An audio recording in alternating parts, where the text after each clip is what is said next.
বার্তাটা একটু বড় আছে, আপনারা নিষ্ঠার সাথে শ্রবণ করবেন, যেটা ভগবান শ্রীকৃষ্ণ মথুরায় গমন করলেন।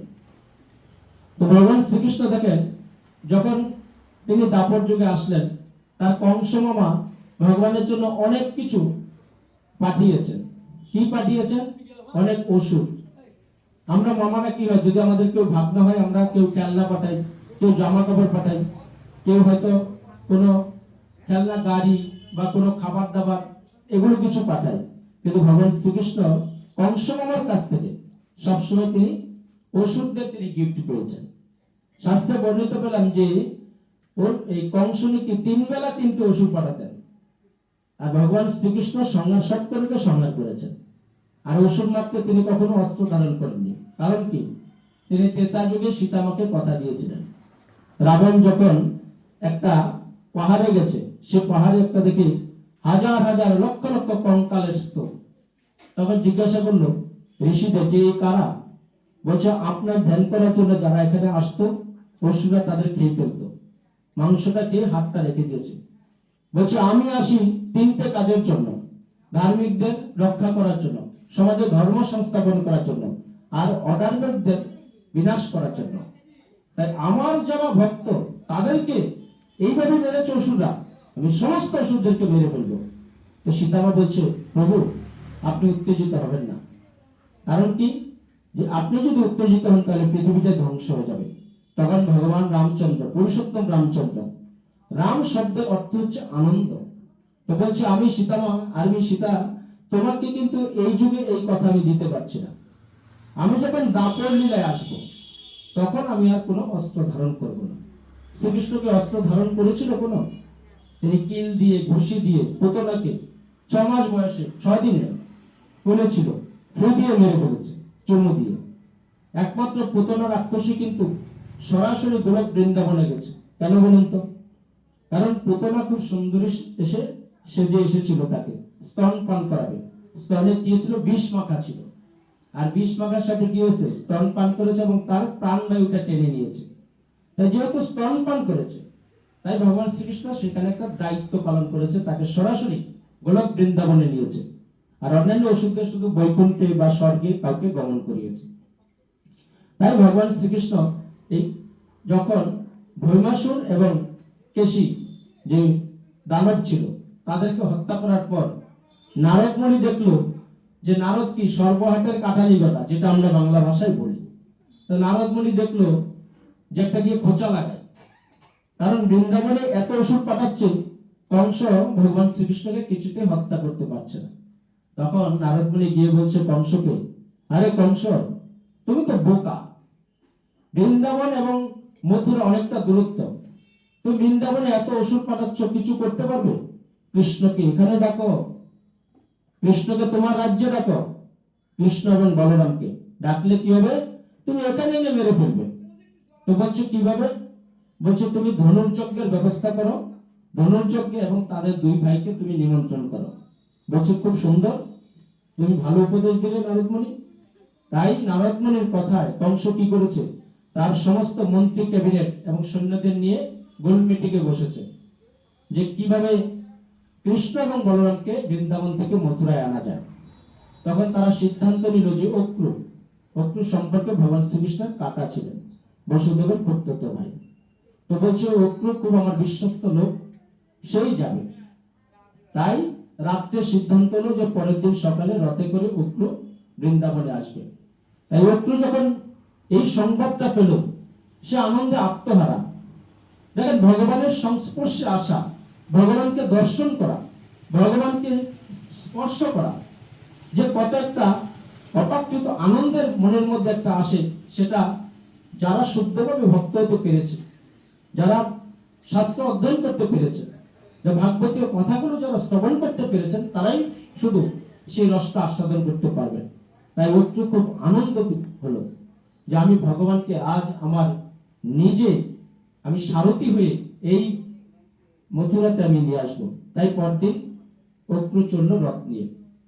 মথুরা থেকে বৃন্দাবন যেতে মাত্র লাগে 1.5 থেকে 2 ঘন্টা। অক্রু সকালে রওনা দিয়েছে, কিছুটা যায় তার রথ থেমে যায়। কেন? সে শুধু ভাবছে যে আমি ভগবানকে কিভাবে দর্শন করবো। ভগবানকে দেখলে আমার মনটা কি পরিস্থিতি হবে, বা আমাকে দেখার পর বা আমি দুই নয়নে যে ভগবান শ্রীকৃষ্ণকে দর্শন করব, যে আমার কত সৌভাগ্য। এই ভাবতে ভাবতে রথ থেমে যায়, কিছুটা যায় রথ থেমে যায়, কিছুটা যায় আবার রথ থেমে যায়। মথুরা থেকে বৃন্দাবন আসতে আসতে প্রায় সন্ধ্যা, সূর্য ডুবে গেছে। সন্ধ্যা অবস্থায় যখন মথুরায় বৃন্দাবনে প্রবেশ করলো অক্রূর, তখন শ্রীকৃষ্ণ এবং বলরাম দুধ দোহন করে তারা ঘরে যাচ্ছিল। তাই দূর থেকে রথ দেখে শ্রীকৃষ্ণ বলছে, কি হলো কাকা, আরে কখন আসলেন, আসুন আসুন। তাই অক্রূরকে তারা, যেহেতু অতিথি নারায়ণ সেবা, আমরা জানি সংসারের গৃহস্থ মানুষটা, তাই অক্রূর তারা সুন্দর করে পা ধুয়ে তাদেরকে সুন্দর করে বসিয়ে সংবাদ জানলো যে, জানো কৃষ্ণ, আমি তোমাকে গোপনে সত্যি কথাটাই বলি, তোমার মা বাবা কেউ নেই তো? বলে না। বলো কাকা, কি সংবাদ? কংস মামা আমার জন্য আবার কি উপহার পাঠিয়েছে? তখন বলল যে, জানো ধনুর্যজ্ঞের ব্যবস্থা করেছে, তোমাকে এবং বলরামকে দুজনকে মেরে দেবে। বুঝছো? চুপ চুপ কাকা, মা আর বাবা যেতে টের না পায়, টের পেলে আমাকে যেতেই দেবে না। আর ভগবান শ্রীকৃষ্ণ পেট পেতে বসে আছে যে কংসের সাথে কখন দেখা হবে, কারণ সমস্ত নাটের গুরু তো কংস। দেখেন, ভগবান শ্রীকৃষ্ণকে আপনি যদি শত্রু হিসেবে চিন্তা করেন, ধ্যান করেন, তবুও মুক্তি পাবেন। বন্ধু হিসেবে চিন্তা করেন, সেটাও মুক্তি পাবেন। সন্তান হিসেবে ভালোবাসেন, সেটাতে মুক্তি পাবেন। কংস, শিশুপাল, এরা এত দুর্দান্ত যে অপরাধী, ভগবান শ্রীকৃষ্ণের জন্মের আগে থেকে শুধু কৃষ্ণ কখন আসবে, কারণ দেবকীর অষ্টম গর্ভে একটু আগে মাতাজি যেটা আলোচনা করেছিলেন, তো কখন আসবে কখন আসবে, শুধু কৃষ্ণ। দেখেন, একজন কৃষ্ণ ভক্তের চেয়েও অসুররা কৃষ্ণ চিন্তা বেশি করে, কিন্তু ডিফারেন্সটা কি? কেউ ভাবে শত্রু হিসেবে, কেউ ভাবে বন্ধু হিসেবে। তাই যখন বলছে ঠিক আছে কাকা, যখন কংস মামা পাঠিয়েছে ধনুর্যজ্ঞে, এই তো আগামী দিন যাব, পরশু দিন চলে আসবো। তাই যখন এই অক্রূর তাদের ভিতর ঘরে প্রবেশ করলো, তখন নন্দরাজ এবং যশোমাতাকে সমস্ত সংবাদটা দিল।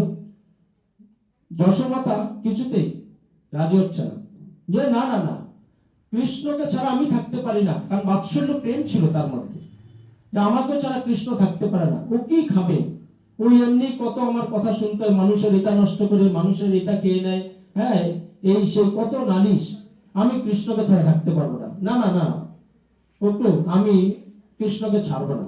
তখন কৃষ্ণ বলছে, মা আরে তুমি কিচ্ছু ভেবো না, আমি আগামী দিন যাব, পরশু দিন সে আবার চলে আসবো, মাত্র দুদিন, মা তুমি এতে আমাকে বাধা দিও না। বলছে ঠিক আছে। এই কথাটা কি হয়েছে, সমস্ত বৃন্দাবনে ছড়িয়ে পড়লো যে অক্রূর নিতে এসছে বলরাম এবং কৃষ্ণকে। তাই সমস্ত পরদিন যখন সকাল হলো, রথ সাজু সাজু রথ, ভগবান শ্রীকৃষ্ণ বলরাম উঠলেন, নন্দরাজ এবং যশোমাতা তাদেরকে বিদায় দিচ্ছেন। সে সময় সমস্ত গোপসখারা এসছে, না কৃষ্ণ তুমি আমাদেরকে ছেড়ে যেও না। গোপিকারা এসছে, যে প্রাণনাথ, তুমি যদি আমাদেরকে ছেড়ে চলে যাও, তোমার বিরহে আমরা তো এমনি অদম্বিত হয়ে আছি, আমাদের যে প্রাণ বেরিয়ে যাবে, তুমি আমাদেরকে ছেড়ে চলে যাও না। তখন কৃষ্ণ বলছে যে, হে আমার প্রিয় সখীগণ, তোমরা কেন মিছে ভাবছো? বলে আমি আজকে যাব, আমি কালকে চলে আসবো, একটা দিন মাত্র, হ্যাঁ তোমরা কিচ্ছু চিন্তা করো না, আমি ঠিক মতো আসবো। তো এই করে করে যখন রথ আস্তে আস্তে এগোচ্ছে, কোন সখী কি করেছে, রথের চাকার মধ্যে শুয়ে পড়ছে, রথকে তারা যেতে দেবে না। দেখেন ভগবান শ্রীকৃষ্ণের প্রতি তাদের কতটা একটা অগাধ প্রেম, যে আস্বাদন করেছে রস, সেই বলছে। এবার ভগবান শ্রীকৃষ্ণ বলছে, তোমরা বিশ্বাস করো যে আমি কালকেই চলে আসবো, একদম তোমরা কোনো চিন্তা করো না। তখন গোপিকারা ভাবলো যে দেখ দেখ, অন্য গোপী বলছে যে দেখ, কৃষ্ণ স্বইচ্ছা যেতেই যখন চাচ্ছে, আমরা কি করব? আমরা কৃষ্ণকে কখনো বাধা দেই না। সত্যিকার অর্থেই যে গোপিকারা এত ভালোবাসতো, তাই ভগবান শ্রীকৃষ্ণ বা বিভিন্ন শাস্ত্রে আমরা পেয়েছি, গুরু পরম্পরা আচার্যগণ ব্যক্ত করেছেন যে সবচেয়ে ভগবানের সবচেয়ে প্রিয় এবং শ্রেষ্ঠ ভক্ত হচ্ছে বৃন্দাবনের গোপিকারা, ভক্তরা, মাতাজি। তাদের প্রেমটাই ছিল আলাদা ভগবানের প্রতি।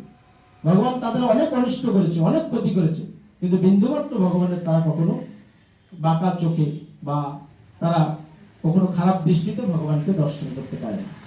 তো এইভাবে যেতে যেতে বনের মৃগ আর হরিণটা তার চাকার নিচে পড়ে যাচ্ছে। বনের সমস্ত হাতি, পশু, পাখি সমস্ত কিছু ভগবানকে বাধা দিচ্ছে। কারণ কি? তারা ভগবান শ্রীকৃষ্ণকে প্রতিদিন যে দর্শন করত, আজকে দুদিন দর্শন করতে পারবে না, সেই বিরহ। আজকে দেখেন আমাদের জীবন থেকে প্রিয়জন অনেক চলে যায়, আমরা সেটা কত মানিয়ে নেই, বেঁচে থাকি, আনন্দে থাকি, কিন্তু দুদিনের বিরহ সেটাও তারা মানতে পারছে না। তাই কি করছে, এভাবে রথ যখন একটু একটু করে চলছে, গোপ সখারা বলছে তোমরা কয়েকজন সখা আমার সাথে আসো। গোপ সখীরা তোমরা চিন্তা করো না, বাবাকে চিন্তা করো না। এইভাবে যখন কিছুটা রথ এগোলো, তখন দূর থেকে একটা আওয়াজ এসলো, কানাই কানাই, আমাকে ছেড়ে যাস না বাবা, তুই কি খালি ওখানে গিয়ে? কে তোকে দুধ পান করাবে? কে তোকে কোলে নেবে? কোন মা এই তোর দুষ্টুমি নালিশটা শুনবে? কানাই তুই যাস না। এরকম একটা আদো আদো ভাব, আভাস আসছিল অনেকটা দূর থেকে। তা আসার পর দেখলো যে মা যশোদা একটু মাখন এবং একটা কিছু রুটি নিয়ে এসছে। যে দাদা কানাই, তুই গিয়ে কি খাবি? মাখন না খেলে যে তোর পেটটা ভরবে না, কানাই যাস না। তখন কৃষ্ণ চিন্তা করলো যে মা ডাকছে। বলরাম করলো, দাদা আমি মার সাথে দেখা করে আসি। তখন বলরাম খপ করে হাতটা ধরলো, বলছে না কৃষ্ণ, তুমি যদি এখন রথ থেকে নেমে যাও তাহলে মায়ার বন্ধনে তুমি আবদ্ধ হয়ে যাবে, তো আমাদের আর মথুরায় যাওয়া হবে না, তুমি নেমো না। তাই এইভাবে রথ চলতে চলতে চলতে চলতে মা পেছন থেকে পাগলের মতো প্রলাপ করছে, কানাই কানাই, আমার কানাই, একটু তুমি আমার কানাইকে নিয়ে যেও না, তুমি একটু দাঁড়াও। আমার কানাইকে কি খাবে? ও কার সাথে খেলবে? কোথায় থাকবে? এই করতে করতে করতে করতে এক সময় রথটা বেড়ে হয়ে কিছুটা তখন দূরে গেল, দেখলো অক্রু রাস্তার মাঝখানে একটা মৃত গোপীর মতো মহিলাদের দেহ পড়ে আছে। তখন ভগবান শ্রীকৃষ্ণ ভাবলো যে গোপিকারা আমার বিরহে কেউ কি মৃত্যু হলো, কেউ কি মারা গেল? তখন নেবে দেখে শ্রীমতী রাধারানী, ভক্তরা মাতাজিরা হরি বল হরি বল, শ্রীমতী রাধারানী বলছে, হে প্রিয়ে, তুমি সবাইকে ফাঁকি দিতে পারো কিন্তু আমাকে ফাঁকি দিতে পারবে না। কারণ কি? যে ভগবান শ্রীকৃষ্ণের দেহটা, এটা শুধু শ্রীকৃষ্ণের দেহ নয়, রাধা কৃষ্ণ নয়, অভিন্ন। ভগবান শ্রীকৃষ্ণের এই বাবাহ থেকে তিনি রাধারানীকে সৃষ্টি করেছেন, যার কারণে ভগবান শ্রীকৃষ্ণ এক বিন্দু তিনি রাধারানীকে ছাড়া থাকতে পারতেন না। আর ভগবান শ্রীকৃষ্ণের যত আনন্দ, রাধারানী সেটা শক্তি দিতেন। কারণ ভগবান শ্রীকৃষ্ণের আহ্লাদিনী শক্তি হলেন আমাদের শ্রীমতী রাধারানী, ভক্তরা মাতাজিরা। যতটা ভগবান শ্রীকৃষ্ণের ছোটবেলা থেকে শেষ পর্যন্ত আনন্দ ছিল, প্রত্যেকটা আনন্দের সাথে ওতপ্রোতভাবে এই রাধারানীর স্মৃতি জড়িয়েছিল। যার কারণে একসময় যখন রুক্মিণীকে নিয়ে সংসার করছে, তখন তিনি মাঝে মাঝে বলতেন, রাধে রাধে রাধে রাধে রাধে রাধে। 16,108 জন গোপীকে স্ত্রীকে নিয়ে সংসার করছে, কিন্তু বলছে রাধে রাধে রাধে রাধে। তাই একদিন যখন রুক্মিণী জিজ্ঞাসা করেছে যে তুমি, আমরা কি তোমার সেবা করতে পারছি না, তুমি এত রাধে রাধে করো? তো বলছে তুমি যাও, একদিন যাও বৃন্দাবনে গিয়ে দেখে আসো কি অবস্থা। তখন একদিন বলছে তুমি যখন যাবে একটু দুধ নিয়ে যাবে। তাই রুক্মিণী গরম দুধ নিয়ে গেছিল, গিয়ে যেই শুনেছে শ্রীকৃষ্ণের কাছ থেকে এসছে, রাধা তখনই সেই হাতের দুধটা নিয়ে পান করেছে। আর গরম দুধ পান করলে কি হয়, গলায় ফুসকা ফোটে। রুক্মিণী আবার যখন গৃহে প্রবেশ করলো, দেখলো ভগবান শ্রীকৃষ্ণের পায়েও এরকম ফুসকা ফুসকা উঠে আছে। এই হলো রাধা কৃষ্ণ নয়, অভিন্ন, ভক্তরা মাতাজিরা। তাই যখন রাধা এরকম রাস্তায় পড়ে রইল, বলছে তুমি সবাইকে ফাঁকি দিতে পারো, আমার এই চোখকে কখনো ফাঁকি দিতে পারবে না। কারণ কি? আমি তুমি এক নই, অভিন্ন। তো বলছে রাধে তুমি চিন্তা করো না। আবার সেই কথাই যে আমি মাত্র দুদিন, পরশুদিন আবার আমি চলে আসবো, টেনশন করো না। বলছে না, আমার বিশ্বাস হয় না। তখন বলছে নাও তুমি আমার বাঁশিটা রাখো। বলছে কি আশ্চর্য, যে বাঁশি তুমি কাউকে স্পর্শ করতে দাও না, যে বাঁশিটা নেওয়ার জন্য আমি কত চেষ্টা করতাম, আজ তুমি কতটা পাষাণ হয়ে গেছো কানাই, তুমি নিজে আমাকে বাঁশিটা দিয়ে দিচ্ছ। বলছো তোমার যদি বিশ্বাস না হয়, কারণ বাঁশি ছাড়া তো আমি থাকতে পারি না, তুমি বাঁশিটা রেখে দাও। বলছে তাও তুমি যাবে? বলছে হ্যাঁ। বলছে আমি তোমাকে যেতে দেব না। দাদা বলছে, বলছে এই নাও, আমার মাথার যে ময়ূরের পালকটা আছে এটাও খুলে দিল। বলছে এই নাও, এটাও রেখে দাও, তাও তুমি বিশ্বাস করো, কারণ এগুলো আমার নিত্য প্রয়োজনীয় জিনিস, যেগুলো ছাড়া ভগবান থাকতে পারে না। বলছে না, তাও আমার বিশ্বাস হয় না। তখন ভগবান শ্রীকৃষ্ণ তার হাতের কঙ্কন, কানের দুল সবকিছু খুলে দিচ্ছে। বলছে ও তুমি তাহলে যাবে? যে জিনিসগুলো তুমি কাউকে কোনোদিন স্পর্শ করতে দাওনি, হাজার চেষ্টা করেছি আমরা গোপিকারা তোমার এই বাঁশি নেওয়ার জন্য, ময়ূর পালক নেওয়ার জন্য, আজ তুমি স্বইচ্ছায় দিয়ে দিচ্ছ, তাহলে যাও কানাই, আমি তোমাকে আর বাধা দেব না। তাই রথ যখন চলতে চলতে চলতে চলতে মথুরায় যখন ভক্তরা মাতাজিরা প্রবেশ করলো, তো মথুরায় যেতে যেতে এক রজক, যিনি জামা কাপড় তৈরি করেন, খুব সুন্দর রাজ পোশাক নিয়ে সে দাঁড়িয়েছিল। তো রজককে বলল, এদিকে এসো। কি পোশাক? বলে এগুলো রাজার পোশাক। বলে দাও পরি, তোমাদের রাজ্যে এসেছি। তখন রজক তো ভগবানকে চিনতে পারে না, কারণ সে ছিল কংসেরই একজন দুশ্মন, কংসেরই মানে অসুর টাইপের। বলছে তুমি কে হে?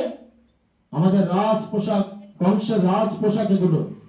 কারণ সে জাতিতে ছিল ধোপা, ওয়াশ করে নিয়ে যাচ্ছিল।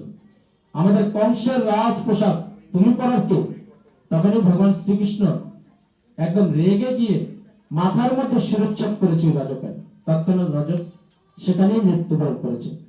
এবার আবার কিছুটা যেতে যেতে যেতে যেতে সমস্ত যখন মথুরায় গমন করলো, মথুরাবাসীরা শ্রীকৃষ্ণের এই লীলা সম্বন্ধ তারা এতদিন শ্রবণ করছিল, কিন্তু কোনোদিন তাদের সৌভাগ্য হয়নি যে ভগবান শ্রীকৃষ্ণকে দেখার জন্য।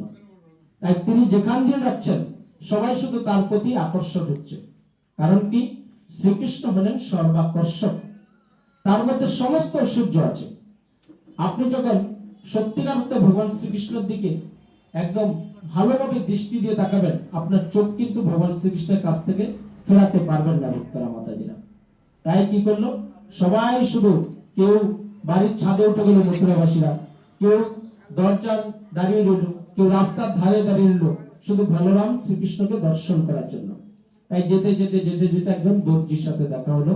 সেই দর্জি তাকে সুন্দর কাপড় চোপড় দিল এবং কি করে এই মথুরায় কংসের দ্বারে সে প্রবেশ করবে সে রাস্তা দেখিয়ে দিল। এবং কিছুক্ষণ সে দর্জির এখানে কথাবার্তা বলে ভগবান শ্রীকৃষ্ণ দর্জিকে আশীর্বাদ করল যে তুমি এই লীলার পরে আমার সাথেই বৈকুণ্ঠে মিলিত হবে। তাই যখন আস্তে আস্তে আস্তে আস্তে অক্রু রথ চালিয়ে এই মথুরায় প্রবেশ করলো, তখন যেন মথুরার আকাশে বাতাসে ধ্বনিত হচ্ছে যে একটা সুন্দর পরিবেশের বার্তা। কারণ কংস ছিল অত্যাচারিত রাজা, তার ভয়ে বসুমতা মাটি পর্যন্ত কাঁপত। আর ভগবান শ্রীকৃষ্ণ যখন পদার্পণ করলো, যেন আকাশে বাতাসে একটা মধুর বাণী, একটা মানুষের মধ্যে একটা আলাদা আনন্দ, স্পৃহা, পাখিরা, গাছ, পশু পাখি, কীটপতঙ্গ, প্রজা, সমস্ত কিছুর মধ্যে তাদের মধ্যে একটা আলাদা অপ্রাকৃত আনন্দ অনুভূতি হচ্ছে ভক্তরা মাতাজিরা। সেই থেকে আস্তে আস্তে এই যখন ধনুর্যজ্ঞ হলো, ধনুর্যজ্ঞের পরে আস্তে আস্তে ভগবান শ্রীকৃষ্ণ মথুরায় থেকে কংসকে বধ করে তিনি সেখানে আমার উগ্রসেনকে রাজা হিসেবে তিনি প্রতিষ্ঠান করলেন। তো এই ছিল আজকে এই ভৈমী একাদশীর দিন ভক্তরা মাতাজিরা আমার যে তিনটে মাহাত্ম্য। প্রথমটা গোবর্ধন লীলা, সংক্ষিপ্ত আকারে সমস্ত কিছু বলা হয়েছে, কারণ 1 ঘন্টার মধ্যে আর কতভাবে বলা যায় রাসলীলা। তারপরে আমাদের পরবর্তী প্রভু আছেন, তিনি আপনাদেরকে তার যে মাহাত্ম্যগুলো আছে সেগুলো শ্রবণ করাবে, আপনারা সবাই নিষ্ঠার সাথে শ্রবণ করাবেন। দেখেন এই যে আজকে যারা একাদশী করেছেন, আজকে জানেন তো একাদশীটা কি? খুব জাগ্রত এবং ভালো একাদশী। প্রত্যেকটা একাদশী ভালো, কারণ ভগবান শ্রীকৃষ্ণ এই একাদশীকে বলেছেন কলিযুগে বা সব যুগেই বলেছেন সকল ব্রত শ্রেষ্ঠ ব্রত। ইন্দ্র বলেছেন আজকের একাদশীটাকে যারা এই মর্তে আজকে এই ভৈমী জয়া একাদশী মাঘ মাসের শুক্লপক্ষে নিষ্ঠার সাথে পালন করবে, স্বর্গের দেবতারাও সেই ভক্তকে পূজিত করবে। ভক্তরা মাতাজিরা হরি বল হরি বল, এত সুন্দর একটা একাদশী ভক্তরা মাতাজিরা। তাই আপনারা যারা এই প্রতিনিয়ত এই পাটনা হরিভক্ত সমাজ প্রাঙ্গণে আসেন, আপনারা আসবেন এবং আপনার প্রিয়জন, বন্ধু বান্ধব, আত্মীয় স্বজন সবাইকে এই ভগবত ধামে আপনারা আনার জন্য চেষ্টা করতে হবে। তবে কিন্তু আজকে সনাতন ধর্মের যে বিরক্তির পথে, যে সনাতন ধর্ম সারা পৃথিবী একদিন শাসন করত, অর্জুনের নাতি পরীক্ষিত মহারাজ, আজকে কোথায় ধর্ম? আজ আমরা এক ভারতবর্ষে জন্মগ্রহণ করে ভারতবর্ষকে আমরা ঠিক মতো চালাতে পারছি না। এটা আমাদের ব্যর্থতা, আমাদের অপদার্থতা। কারণ আমরা হয়তো ভাবছি ধর্ম করছি, কিন্তু প্রকৃতপক্ষে আমরা ধর্মকে সেভাবে পরিচালনা করতে পারছি না, শাস্ত্র প্রচার করতে পারছি না, শিষ্টাচার নেই, ভদ্রতা নেই আমাদের মধ্যে। কারণ আমরা সবসময় আনন্দ ফুর্তি নিয়ে আছি। আহার, নিদ্রা, ভয়, মৈথুন, এই চারটে কাজের মধ্যে আমরা সমস্ত কিছু ব্যস্ত আছি। ভগবানকে জানার প্রয়োজন করুন। ভগবানকে আপনি বই পড়ে কিন্তু জানতে পারবেন না। শুদ্ধ ভক্তরা যে এই যে প্রবচনগুলো দেয়, সে প্রবচনগুলো যখন আপনি হৃদয়ঙ্গম করবেন, তখন ভগবানকে জানতে পারবেন। তো ভগবান শ্রীকৃষ্ণ যুগে যুগে যখন আসেন, তিনি লীলাবিলাস করার জন্য তার সমস্ত প্রিয় পার্শ্বদেরকে নিয়ে আসেন। নিয়ে এসে কি করেন? তিনি সমাজে ধর্ম সংস্থাপন করেন, অধর্মকে তিনি শাস্তি দেন, সাধুদেরকে তিনি রক্ষা করেন। কারণ গীতার ৪র্থ অধ্যায় বলেছে যে ভগবান শ্রীকৃষ্ণ আসেন পরিত্রাণায় সাধুনায় বিনাশায় চ দুষ্কৃতাম ধর্ম সংস্থাপনায়াম সম্ভবামি যুগে যুগে। যুগে যুগে আসেন তার ৬টা অবতার নিয়ে। তা আপনারা সবাই ভালো থাকুন, সুস্থ থাকুন। এরপরে পরবর্তী আমার ১ ঘন্টা ছিল। তো ভক্তরা, মাতাজিরা, আমি যদি এই ভগবানের যে লীলাগুলোর মাহাত্ম্য যদি আমি কোনো ভুল ব্যাখ্যা দিয়ে থাকি, বা আপনাদের মনে যদি আমার এই সামান্য অপাকৃত কথায় আঘাত লেগে থাকে, আপনারা সেটা ক্ষমা সুন্দর দৃষ্টিতে দেখবেন। সবাই ভালো থাকবেন, সুস্থ থাকবেন, সদা কৃষ্ণ চেতনা, কৃষ্ণ ভাবনায় জাগ্রত থাকবেন। হরে কৃষ্ণ কৃষ্ণ কৃষ্ণ হরে হরে, হরে রাম রাম রাম হরে হরে। নিতাই গৌর প্রেমানন্দে, হরে বল।